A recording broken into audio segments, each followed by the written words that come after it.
include a discussion on the acceptance criteria for those ITACs. And then we're going to include markups, changes to the COLA, and to the technical reports with the revised response. Okay. Slide 4 talks about this fuel load combination sensitivity study, we're calling it. It's basically an analysis that we'll be doing for the based on the comments that we received from the NRC staff, and the methodology that we're going to be using is based on the GEH methodology that they've been using for the ESPWR and for other operating fleet plants. So the methodology is based on DCD section 3.9.2.5, which is the dynamic system analysis of the reactor internals under faulted conditions. It's also based on DCD table 3.9-2, which provides the load combinations and acceptance criteria for safety-related ASME boiler and pressure vessel code class 1, 2, and 3 component supports, and class CS structures. And we'll be using Reg Guide 1.92, which is combining modal, the title is Combining Modal Responses and Spatial Components in Seismic Response Analysis. And the revision we'll be using is Rev 2, which is the revision that we say in our FSAR we're using. We're also going to use GEH's NEDE 33261P PAPA report, which is the ESPWR containment load definition, and a NEDO report that's not proprietary, which is basically the same report that's a public version, 33261. Those reports are referenced in DCD Table 1.6-1 GEH reports incorporated by reference. And finally, we'll be using GEH NEDE-33440P report, which is ESPWR Safety Analysis Additional Information. So those documents describe the methodology. And then on slide 5, we talk about the calculations and what we found. So we have performed the calculations, and we have some preliminary results from them. We performed them to assess the combined loads. We used the north end of 3 seismic demands, and we used the values from the detailed design report, the GEH design report. And the results of our preliminary calculations indicate that the loads are bounded by the applicable acceptance criteria. We're going to be doing final calculations that will be B&B'd, and we will make them available for NRC review in the electronic reading room, and the results will be used to revise the REI response. On slide 6, we talk about the COLA markups that we expect to include with the revised REI response. And right now, this is just a preliminary list, but what we're expecting is that we're going to have to update Table 1.6-201, which lists the reference topical reports. It's just a summary table, and that will reflect the new revisions to the topical reports that we may have to make. And section 4.2.3.1.3, which is titled Fuel Lift and Seismic and Dynamic Load Analysis, will have to be revised to describe the methodology that we're using, or we will be using, to complete the DCD ITAC Table 2.1.1-3, Item 15, which is the ITAC for the fuel. And we'll also be providing information about the acceptance criteria in that FSAR section.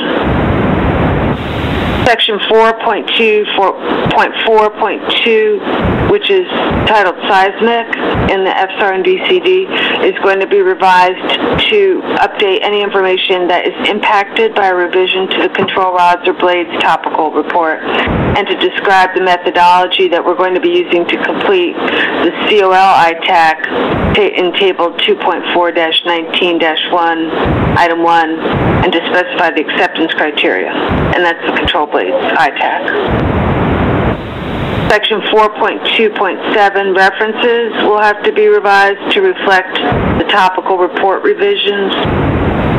And for DCD ITAC Table 2.1.1-3, Item 15, which is fuel assemblies, and the COL ITAC on control rods, we're going to clarify the approach that's going to be used to close the ITAC.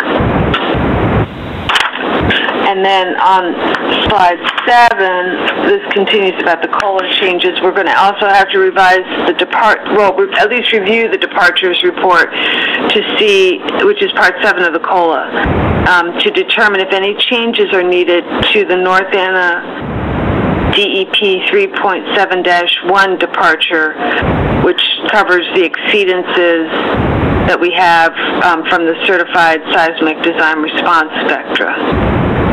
And in COLA Part 10, which contains Tier 1 ITAC and our site-specific ITAC, we're going to look at the ITAC that we have for the control rods, and we're going to revise it as necessary to be consistent with the FSAR information regarding the approach to be used to complete the ITAC and to specify the acceptance criteria.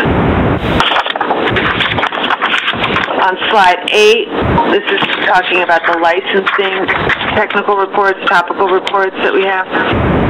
Those will be revised as necessary to reflect the results of the updated information regarding North Anna 3 seismic and dynamic loads, and we'll be submitting these to the NRC. One of the reports is referenced in the FSAR's reference 4.2-201, and that's the North Anna Unit 3 site-specific supplement to the GE14E fuel assembly mechanical design report.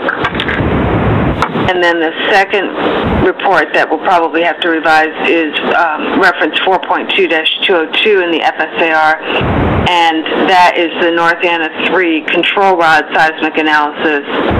There's a proprietary and non-proprietary version for each of these reports. And then we'll also look at other supporting reports and engineering calculations to see if they require any revision, and we'll post those in the reading room as necessary.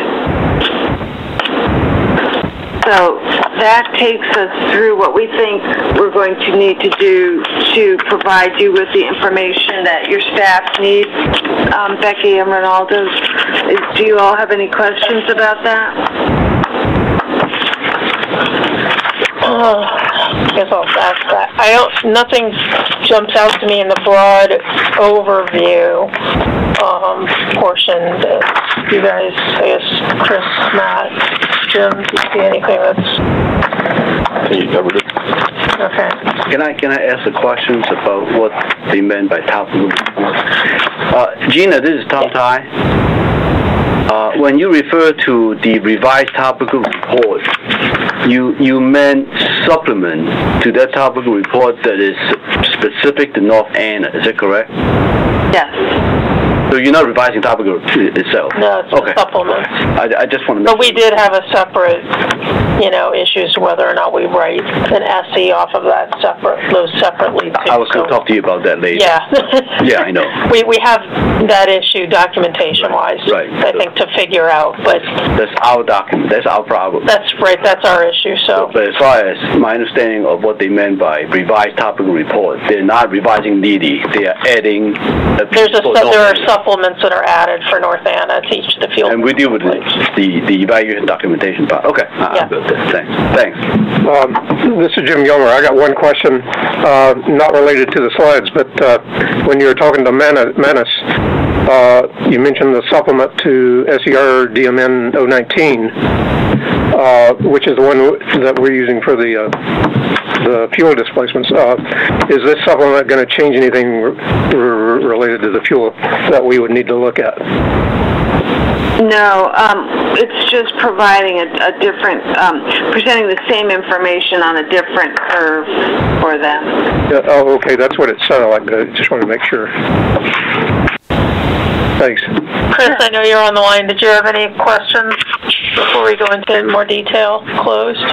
Well, I'm sure we'll get into more stuff on the closed session, but since I didn't have a pencil with me, I was trying to dig it up while you were speaking, Gina, but you were pointing to the methodology and the limits, I think, in chapter, I think you said it was 3.9.2, is that correct? I'm sorry, which one were you talking about? The methodology, I think he's talking about the methodology documents that you're basing the methodology on DCD section 3.9.2.5, the dynamic system analysis for the reactor internals. Right. And then I think there was a table too. The table was the part that I was trying to write down real quick. Oh, okay. It's 3.9-2, Chris. And I think that's your load combination table in 3.9, right? Right. Okay. Is it 3.9-2? Yes. Okay. Perfect. Thank you very much. That was all I had for right now. Chris, if you want to get into the detail, you should open the email that I sent you about half an hour ago. That have all the slides and stuff in there that we talked about today. When I logged in earlier, I saw one, and it required a password, and I didn't see a password attached. I can't open that one either, so we'll get to that later with Gina. So, but oh, okay. You sent a different one right now, though. Gina sent a separate email, but I couldn't open that password protected file. So. Okay. Okay. Well, we'll get to that soon enough, I'm sure. Yes. So I'll log in right now and check the email that you just sent, Tom.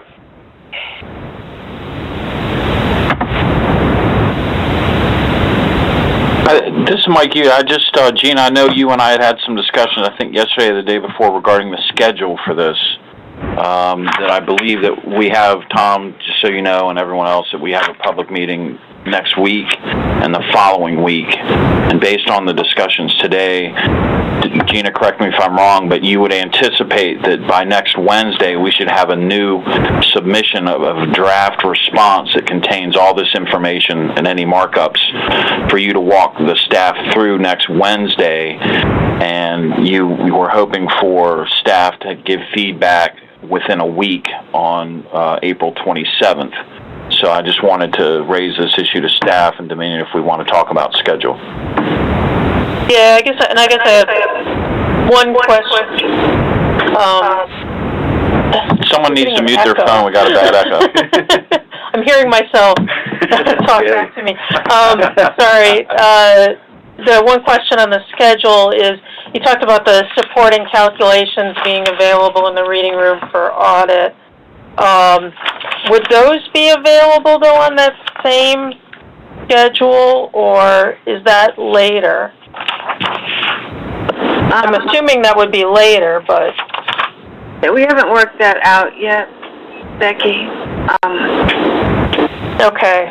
Yeah, I guess just because the level of feedback that we may or may not be able to provide, I guess 2 weeks from now, is sort of going to depend on the level of documentation that's available, and also I think on the specifics of the technical approach that you take as to how much effort that's going to require on our part to look at. So I think hopefully we'll get more information on the specific technical approach in the closed session, but I just wanted to make sure that you understand that that's going to be dependent on what we see and how much more information is yet to look at.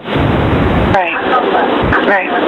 Yeah. Well, how about if once we're trying to get clear on what the scope of work is that we have and how long it's going to take to do that, and then we'll be able to talk with you and give you more specific information about the dates that we're going to be getting this information out to you. Okay. Okay. So the next week's date, we may not have something, or we may have a part of something. Yes, that's right. Okay. Sounds like we're done with the public portion of the discussion. Does everyone agree? Okay, so based on that, we're going to open up the phone lines to any members of the public who would like to ask the NRC some questions. Yeah, hi. This is Erica from Richmond. Hello? Yes, hi. Hello, Erica. Well, I have a couple. First of all, I guess in the, yes, please send me the other, I guess, material you got late, if you would, please, Michael. Okay. But I was looking over at the file that you sent me, and I'm assuming you were kind of going through that.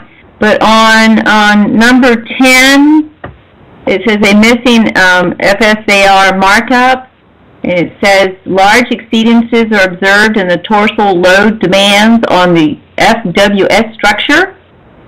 I'm sorry, can you help me with that acronym? What is the FWS, please? Fire water service structure. It's a fire water service structure. I think it's fire water. Those folks, the SEB folks left the room, the experts, but I believe one of the buildings. It's one of the Cat 1 structures. It's a Category 1 non-safety structure, fire water service building. Okay, but then it says exceeding some design of it are small. So, in other words, we can have large exceedance, but it's considered okay? Am I reading that right?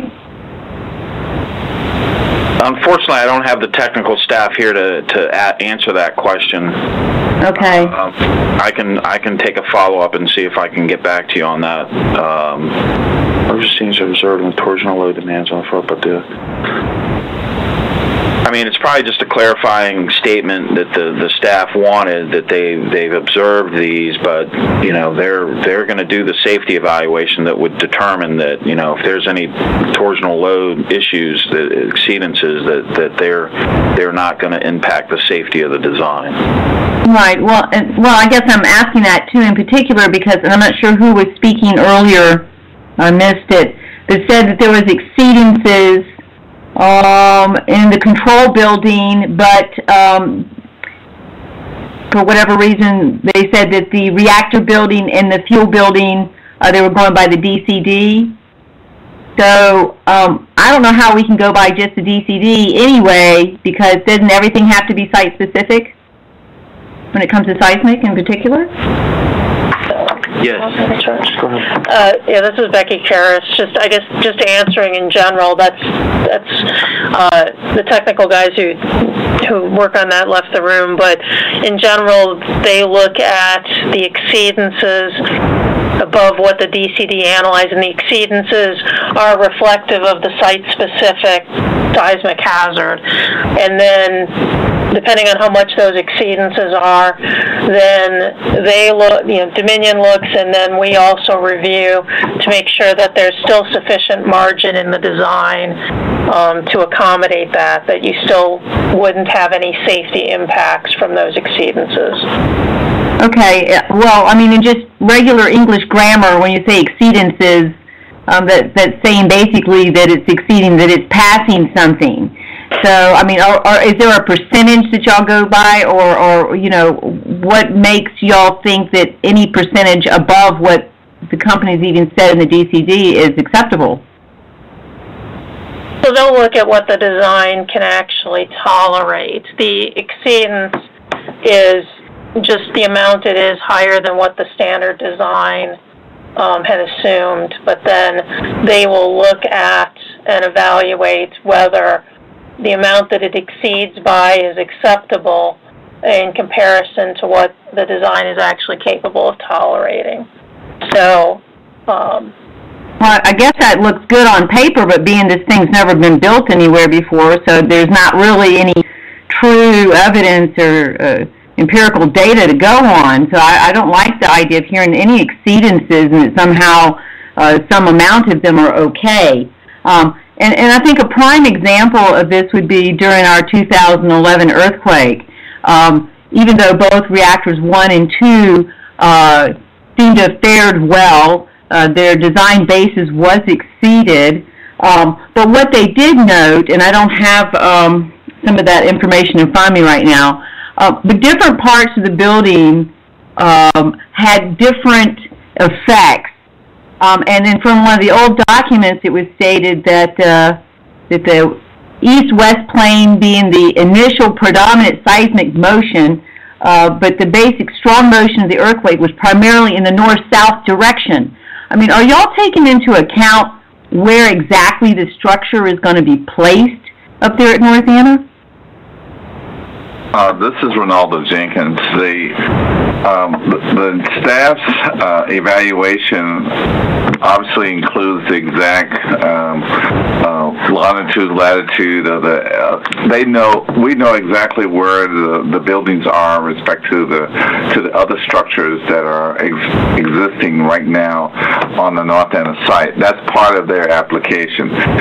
Going back to your earlier point, in life, there are exceedances that occur to a particular standard. In this particular case, the staff reviewed and found the ESBWR design to be safe, and part of that design included a envelope for seismic events. The staff evaluated that, found that to be acceptable, and so any COL applicant that comes along and they have an exceedance to that envelope would be something that the staff would require the applicant to address, and that's exactly what happened in at the start of this review when Dominion sent in their a revision to the application in 2013. And the staff questioned the approach that was taken. As a result of that, Dominion came back with a seismic closure plan in 2014. And so all of the work that has been done since 2014 is reflective of addressing these exceedances to the standard design. Does that answer your question? Well, to a degree it does. I guess what I'm trying to say is, you know, if you put a certain demand on the whole building, that's one thing. But I think the reading that I did on the other two structures that are up there, the other two reactors, the other two existing ones there, is what was noted is there was certain portions or certain areas of the building that actually had more movement. And that's why I'm asking, where can I find that kind of information on where y'all are addressing this issue of where the new reactor building, et cetera, would be? Well, we can certainly provide you information as far as the siting of these buildings and where they are with respect to the existing facilities, so you can see that. But in general, this is an independent application to units 1 and 2. There's a different design, and so we would have to look and see exactly what your question, how it relates to, and certainly Mike can answer or get the technical staff to respond to your questions, but at this point in time, we can't answer your question. Okay, well, I appreciate that, and yes, Mike, and maybe we can chat another time and give me some more information, and maybe I'm not being very clear. It's just I've been on a lot of these calls, and from the very beginning, we've been talking about exceedances, and from the DCD. So it does make me, of course, concerned. And like I said, I obviously a lot of y'all know I've been on these calls, and I do a lot of reading. So I know we have exceedances, and we've had exceedances since the beginning, and that does bother me because I'm not real sure. Or confident, should I say, being that we did not even have a free field scratch plate there when we had our earthquake. So I'm not real convinced at this point that building Unit 3 is a good idea anyway, but I look forward to talking to you, Michael, and maybe I can ask more clearly what I'm trying to ask. Thank you. Erica, this is Mike. If I understand your question, I think you're saying that there was some type of anomalies or exceedances or something that appeared in Units 1 and 2 during the mineral earthquake? Yes, different parts of the building were affected differently.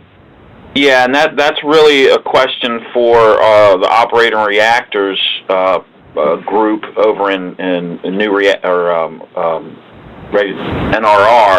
They're the ones that would handle any reports or submissions sent in regarding the mineral earthquake and the effect on those. Now, as Ronaldo was pointing out, the North Anna 3 is a review that's independent of units 1 and 2 for the most part. If there's some lesson learned that Dominion, as the operator, got from that earthquake on 1 and 2, I'm sure that they would apply it to North Anna 3, but I don't believe that we as an agency would, unless there's some type of order that goes out, we wouldn't do anything to relate that information to North Anna 3. So, well, I'm just saying, obviously, I'm no expert or anything, but I'm just saying if the buildings that are currently there had more exceedances in certain areas in a certain plane, it just seems to me that that should be correlating to the Unit 3 that would be built, and how and in what direction and what part of that building would be affected. I realize it's a totally different design, and I also realize it's never been built before. I'm just asking if those lessons learned were somehow being incorporated into these plans for Reactor 3, the new reactor. And like I said, maybe I'm just not being very clear, so I'll see if I can't find my information, and then maybe I can ask you later, Michael. Okay. Are there any other members of the public that would like to ask NRC any questions? David. Yes, David. What can I do for you? What reason from a public open section to a private section? What's the reason behind that now?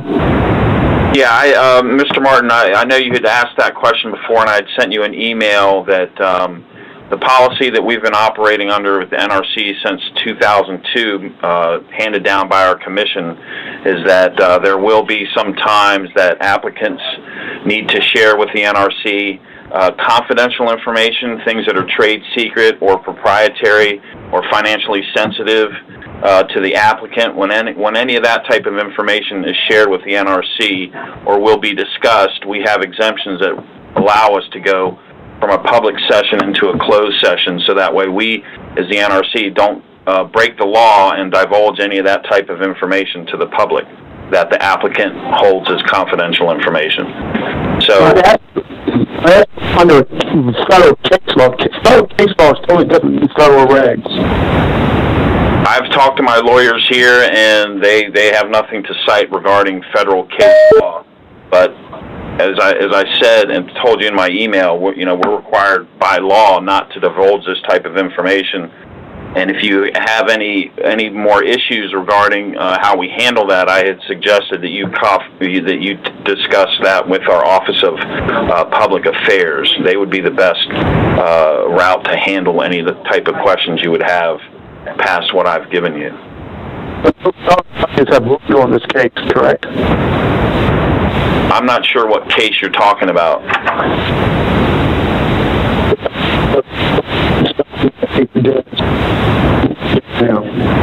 You mean if someone sued the government to release information? Yeah, I'm sure that's handled under our Freedom of Information Act all the time.